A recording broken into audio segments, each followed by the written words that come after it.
बिस्मिल्लाहिर्रहमानिर्रहीम। अस्सलाम वालेकुम नाज़रीन, मैं हूं ज़ैन अली। नाज़रीन, पाकिस्तान की सियासत में पर्दे के पीछे क्या चल रहा होता है आम आदमी को इसकी समझ नहीं आती, आम आदमी को इसका पता नहीं चलता। गुज़िश्ता 4 महीनों के अंदर पाकिस्तान के साथ, पाकिस्तानियों के साथ और पाकिस्तान की मईशत के साथ इतना बड़ा फ्रॉड किया गया है, इतना बड़ा धोखा दिया गया है कि अब आहिस्ता आहिस्ता तमाम तर खबरें सामने आ रही हैं, तमाम तर कहानियां सामने आ रही हैं और तमाम तर चेहरे बेनकाब हो रहे हैं जिन्होंने पाकिस्तान की मईशत को इस नहज पर पहुंचाया है। यानी आज से 4 महीनों पहले तक जब इमरान खान की हुकूमत थी, पाकिस्तान की मईशत कदरे मुस्तहकम थी, डॉलर बेलगाम नहीं था, पेट्रोल की कीमतें आसमान से बातें नहीं कर रही थी।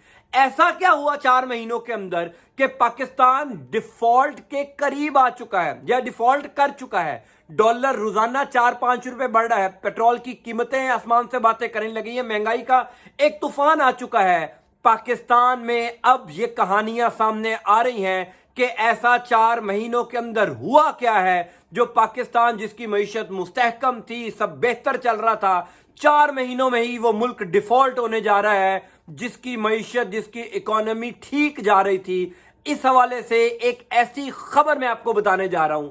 इस हवाले से एक ऐसी खबर आजकल गर्दिश कर रही है इक्तदार के वानों में और ताकतवर तरीन इदारों के हलकों के अंदर, जिसने पाकिस्तान में एक नया तूफान बर्पा कर दिया है। वो खबर है पाकिस्तान में 245 सूट केसेस की, डॉलर्स से भरे हुए सूट केसेस जो पाकिस्तान से दुबई मुंतकिल किए गए। इस वजह से पाकिस्तान की मईशत इस नहज पर आई, पाकिस्तान में डॉलर्स का बहरान आया। याद रखिएगा, इस वक्त पाकिस्तान के पास डॉलर्स नहीं है। यही वजह है जो हर रोज डॉलर्स की कीमत में इजाफा हो रहा है। 4-5 रुपए रोजाना डॉलर की कीमत में जो है वो इजाफा किया जा रहा है, चूंकि पाकिस्तान के पास डॉलर्स ही नहीं है। पाकिस्तान को इस वक्त शिद्दत से जरूरत है डॉलर्स की। 4 महीनों के अंदर वो तमाम डॉलर जो पाकिस्तान के स्टेट बैंक में थे, पाकिस्तान के खजाने में थे, वो कहां चले गए। इस हवाले से एक तहलका खेज खबर, एक पाकिस्तान की सियासत में तूफान बर्पा कर देने वाली खबर मैं आपको बताता हूं। 1947 के अंदर जब पाकिस्तान आजाद हुआ था, तब 3 रुपए का 1 डॉलर था। 75 साल लगे डॉलर को 150 रुपए तक पहुंचने में। 75 साल लगे डॉलर को 150 रुपए तक पहुंचने में, और महज 4 महीनों के अंदर 100 रुपए में पहुंचने में डॉलर को लगे। यानी 150 रुपए था डॉलर आज से 4 महीनों पहले तक, आज डॉलर 250 रुपए है। 4 महीनों के अंदर ऐसा क्या हुआ कि 75 सालों का रिकॉर्ड टूट गया। जिस डॉलर को 150 रुपए में पहुंचने में 75 साल लगे, उसको 250 में पहुंचने में 4 महीने लगे। इस हवाले से एक खबर है। खबर यह है कि शाहीन सहबाई साहब पाकिस्तान के नामवर जर्नलिस्ट हैं, पाकिस्तान के बड़े सीनियर जर्नलिस्ट हैं, दी न्यूज के साथ वाबस्ता रहे, जंग, जियो और पाकिस्तान के बड़े बड़े इदारों के साथ वाबस्ता रहे। इन दिनों अमेरिका के अंदर मौजूद है। शाहीन सहबाई साहब ने खबर दी है कि जब शहबाज शरीफ साहब ने वजीर आजम के ओहदे का हलफ उठाया, वजीर आजम ऑफिस में बराजमान हुए, ओहदे का हलफ उठाते ही 245 सूट केसेस डॉलर्स से भरे हुए कराची एयरपोर्ट से दुबई मुंतकिल किए गए हैं। आप ट्वीट देखें शाहीन सहबाई साहब का। उसके बाद मैं आपको अपनी इंफॉर्मेशन बताऊंगा। और आसिफ जरदारी जो गुज़िश्ता कुछ दिनों पहले अचानक दुबई गए थे, क्या ये जो डॉलर्स की मुंतकली है उसका आसिफ जरदारी के दुबई दौरे से भी कोई ताल्लुक है? हर गुजरते दिन के साथ नई खबर, नई कहानी, नए चेहरे बेनकाब हो रहे हैं कि पाकिस्तान की मईशत को इस नहज पर किसने पहुंचाया, कौन कौन जिम्मेदार है। सारी कहानियां खुलेंगी। पाकिस्तान का मीडिया ये खबरें नहीं दिखाएगा, लेकिन सोशल मीडिया की आवाज को नहीं दबाया जा सकता। शाहीन सहबाई साहब का ट्वीट देखें। शाहीन सहबाई साहब लिखते हैं, dollar flight, credible insiders say within days after Shehbaz Sharif took office as PM, a plane with 245 suitcases full of dollars took from Karachi to Dubai. A custom intelligence officer who reported the matter was immediately sacked. We know who flies dollars to UAE. Will neutral probe it? आप इस tweet का, इस खबर की नौयत का आपको अगर अंदाजा है तो आपको समझ आ गई होगी कि ट्वीट में क्या खबर दी गई है।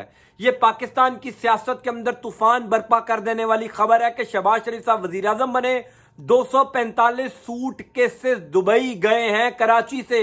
उसके बाद ही पाकिस्तान में डॉलर्स का बहरान आया, उसके बाद ही पाकिस्तान की मईशत इस नहज पर आई। और एंड क्या किया है इस ट्वीट का, will neutral प्रो-बिट क्या न्यूट्रल तहकीकात करेंगे, यानी स्टैब्लिशमेंट ताकतवर तरीन इदारे जो पाकिस्तान के हैं वो इसकी तहकीकात करेंगे? क्या पाकिस्तान की सिक्योरिटी एजेंसीज इसकी तहकीकात करेंगी? मैं ये नहीं कह रहा कि ये खबर ठीक है, मैं ये नहीं कह रहा कि शाहीन सेबाई साहब ने जो लिखा है हर्फ बा हर्फ ठीक है, लेकिन इसकी इन्वेस्टिगेशन होनी चाहिए। एक ऐसा जर्नलिस्ट जिसके ट्विटर के ऊपर 1.7 मिलियन फॉलोअर्स हैं, जो पाकिस्तान के अंदर 40-45 साल से सहाफत कर रहा है, पाकिस्तान की सहाफत में बहुत बड़ा नाम है, उसने अगर एक ऐसी खबर दी है तो कुछ ना कुछ तो रेलेवेंसी है। फिर दोबारा एक खबर जो है वो गर्दिश कर रही थी कि भारत के 2 या 3 तैयारे तकनीकी खराबी की वजह से कराची लैंड किए थे। आपको याद होगा आज से तकरीबन 15-18 दिन पहले 2-3 तैयारे मुख्तलिफ दिनों में 1 या 2 दिन के बाद दिल्ली से उड़ते हैं दुबई जाने के लिए, लेकिन तकनीकी खराबी की वजह से उनको कराची एयरपोर्ट पर उतार दिया जाता है। बताया यह गया है मुबैना तौर पर कि उन तैयारों में भी तकनीकी खराबी कोई नहीं थी, उन तैयारों के अंदर से भी कुछ ना कुछ मवाद दुबई भेजा गया है, और उन तैयारों के फौरन बाद जो है वो आसिफ अली जरदारी साहब गए हैं दुबई। अचानक रवानगी हुई आसिफ जरदारी की। इसका मतलब यह है कि कहीं ना कहीं शाहीन सेबाई साहब की खबर, कहीं ना कहीं आसिफ जरदारी का अचानक दुबई जाना, इसमें रेलेवेंसी है। अब इसकी तहकीकात कौन करेगा कि 4 महीनों के अंदर पाकिस्तान की मईशत तबाह हो गई, पाकिस्तान में डॉलर्स खत्म हो गए, पाकिस्तान की इकोनॉमी का बेड़ा गर्क कर दिया। कौन है जो 245 सूट केसेस डॉलर से भरे हुए ये लेकर गया बाहर? अब पाकिस्तान का मीडिया तो खबर चला नहीं रहा, लेकिन सोशल मीडिया पर हर जगह पर ये खबर आपको दिखाई दे रही है। एक और खबर इस हवाले से देख लीजिए, डॉलर से भरे 245 सूट केसेस कराची से दुबई गए, शाहीन सेबाई का दावा। जब आप ये पूरी खबर पढ़ेंगे तो आपको पता लगेगा कि फ्लाइट नंबर्स तक बाकायदा तौर पर शाहीन सेबाई साहब ने दिए, जो निजी तैयारा जो है वो लेकर गया है। अब एक जर्नलिस्ट जब ये खबर दे रहा है, ये दावा कर रहा है, तो पाकिस्तान के रियासती इदारों का हक जरूर है, जिम्मेदारी जरूर है, फर्ज जरूर है कि इसकी तहकीकात करें, और अगर शाहीन सेबाई साहब की गलत खबर है तो उनको कटहरे में खड़ा करें कि क्यों खबर दी है। लेकिन अगर शाहीन सेबाई साहब की खबर ठीक है तो क्या शहबाज शरीफ, आसिफ जरदारी, सिंध हुकूमत जिनकी मिली भगत से ये सारी कार्रवाई हुई है, क्या उनको कटहरे में खड़ा किया जाएगा? क्या पाकिस्तान की मईशत को इस नहज पर लाने वाले जो किरदार हैं उनको सामने लाया जाएगा? ये बहुत भयानक खौफनाक खबर है कि 245 सूट केसेस गए हैं दुबई से, और भारत के 3 तैयारे जो तकनीकी खराबी की वजह से कराची एयरपोर्ट पर लैंड किए। एक जो एयरफोर्स के माहिरीन हैं वो ये कहते हैं, जो कि एक्स सर्विसमैन हैं, वो ये कहते हैं कि अगर दिल्ली से तैयारा उड़े दुबई जाने के लिए और उसमें तकनीकी खराबी आ भी जाए तो उसमें कराची लैंड करना कोई मंतक नहीं है, कोई लॉजिक नहीं है। अगर वो कराची लैंड कर रहा है तो इसका मतलब ये है कि देयर इज समथिंग रॉन्ग। अब उस रॉन्ग को किसने पकड़ना है, this is to be seen. लेकिन पाकिस्तान के अंदर अगर कोई सहाफी ये खबर दे रहा है कि पाकिस्तान की मईशत को बेड़ा गर्क किसने किया, इदारों को तहकीकात जरूर करनी पड़ेगी हर गुजरते दिन के साथ, वरना चेहरे बेनकाब होते जाएंगे। अंटिल नेक्स्ट टाइम, अल्लाह हाफ़िज़।